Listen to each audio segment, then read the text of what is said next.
Well, today is a weekly report for you guys. We're going to go over the projects in the shop. They have progressed quite a bit. So let's get into it.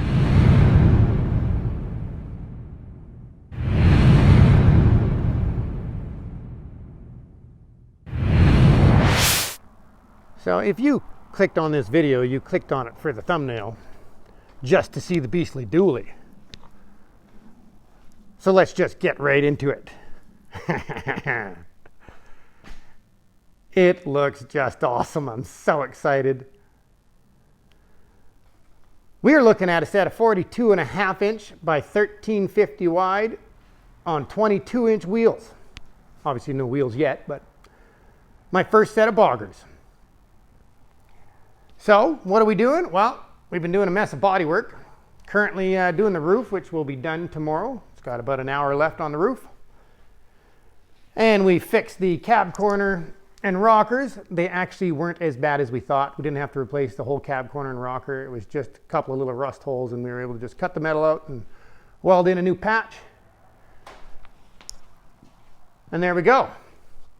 So next plan is the cab's actually going to come off. Since we're at this point, we still have to strip the whole interior and do everything inside. There's a few little weird screw holes. They screwed something into the roof, so we want to weld all those up. And I want the interior looking really nice. I want the whole roof to look beautiful. And the firewall, all that kind of stuff. And since it's only 4 bolts holding the cab on, plus your 2 in your steering shaft, a little bit of wiring, which isn't a big deal at this point. It's off in a half hour. So that is the plan. Then we can paint all the interior while it's off. We can do all the priming, the rock guarding underneath the cab, make it look beautiful, and it makes my life easier for the next stage. Of course, when I'm doing my builds, I always change my mind in the middle of the build. So what did I change this time? Well, seeing how I am such a big block fan and we have a horrific fuel price issue here. Regular gas is $2.10 a liter in Vancouver. And if you guys are from the US and you're not familiar with liters, 4 liters to a gallon. That's right, $8.40 a gallon. That is just ridiculous. And how many gallons does a big block go through? Quite a few. So because of that, I wanted this truck to be able to roar around the mountains, get some distance, which means I would have to put a huge fuel tank in it. Probably cost a ridiculous, probably have to take a loan out to fill it. Or we can do what I just did. I acquired a 24 valve Cummins diesel with a 6-speed standard behind it. It is I think it's a 2001 or an 02 model, but it was really low kilometers. I'm really excited. So we are now doing a Cummins 6-speed swap in this. And that means I have to order the cross member and motor mounts. Yes, we could hand fab it and create it all, but that isn't our specialty. Our main thing is body and paint. We love doing full builds, but yeah, that's kind of what we do. We'll get into that in a second. So for $500, I can buy an actual cross member that sits lower for the Cummins oil pan and the motor mounts.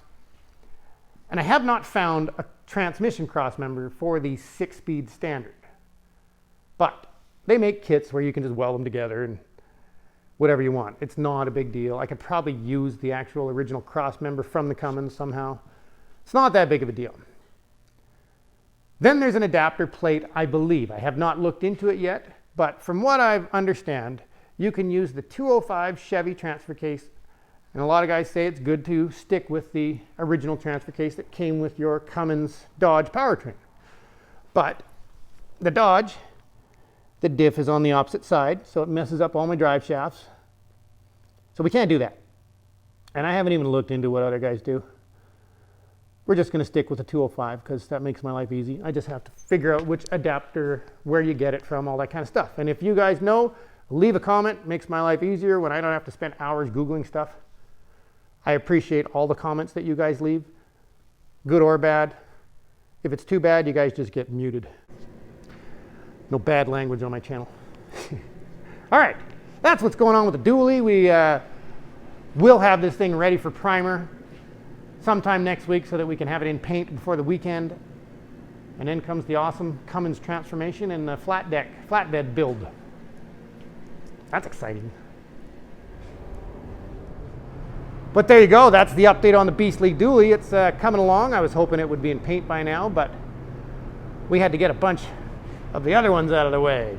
Look at that. The axed Mustang is in paint. And it turned out really nice. And this car, we don't actually have to build the whole thing. We just had to do all the bodywork and paint. And we have to put he got brand new windows for here and all new seals for the doors and the trunk. We still have to finish painting the body kit and put all that together. We have a little bit of polishing on the roof and in the hood to do. Tiny bit of dust. One of the filters, I think, coughed out some dust. But this thing is leaving next week and it's finished. That is a color from a 99 Jeep Cherokee. MS4 is the paint code. Looks really nice. All right, want to see something else cool? Let's go look. The Sloth is in primer already and going to be getting block sanded tomorrow. And since it's just me here, want to have a peek? Want to have a peek at this 1,000 horsepower monster? All right, let me just get under the hood. So before I show you under the hood, we already did one feature on this truck, and it's been altered a lot since then. I mean a lot. I'm not going to show you the interior and all the electronics and all that kind of stuff yet, but I posted this truck on YouTube and on TikTok, and apparently people get very upset about this truck because in the title I put 1,000 horsepower truck leaving the shop sideways, and he did a little burnout in front of the shop. Truck went a little bit sideways, and people freaked out. It's not 1,000 horse, 300 horse maybe. All the comments, it cracks me up when I get that. And I don't know who in their right mind would use 1,000 horse of nitrous to do a burnout on the road in front of the shop. So the comments are kind of funny to me, but here we go. We have ourselves a home-built monster. I don't know if you can see them very good, but those are Hustler headers. Those are 2-inch headers in an S10. They're $1,600 headers. Look at all that plumbing. There's nitrous solenoids on both sides. And this thing is a handful. The headers made a massive difference. He used to have a set of shorties that were kind of, just pre-made for S10s, and these are specific. They're the one thing he noticed is when you do those 2-inch Hustler headers on this thing, he had to actually go to a smaller front tire so they didn't rub. I think 215 is what he had to go down to on the front. But I don't know the details of what's inside this motor. When it's in paint and when it's all together, we will do a full feature on this thing, and he's going to take us for a ride, and we are actually sponsoring this truck. That's why it's here. We are going to paint this thing for him because it's going to represent us up on the drag strip. This is our very first drag truck that we've ever sponsored. We haven't sponsored any racers yet, and we are going to get into sponsoring more this year. And I get to be the lucky guy who gets to film all of it. He specifically requested that I haul him to the racetrack, that I film him. So, all right, that's what we're doing. So there you go. That's a little glimpse at the Sloth. Can you believe all of that hardware in there? Like, there is relays and solenoids and hoses and stuff everywhere. Spectacular. Why not? There's a little hole in the window. Let's see, what do we got in here? I'm assuming that is a trans brake. Yeah, there's a lot of stuff going on in here. I see a nitrous button. There's a little shift light engaged. Yeah, that is quite something, that truck.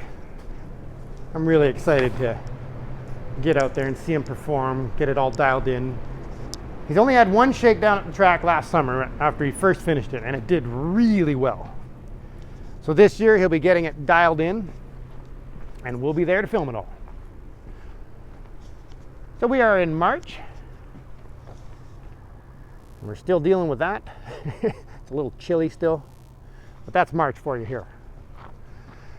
That's it for you guys today. We are having a absolutely awesome couple of weeks getting all these projects out of our life, caught up, getting to the fun stuff. Waiting for the weather to change so we can actually get out and film some vehicles doing something really fun. So that's it for today. We'll see you guys shortly.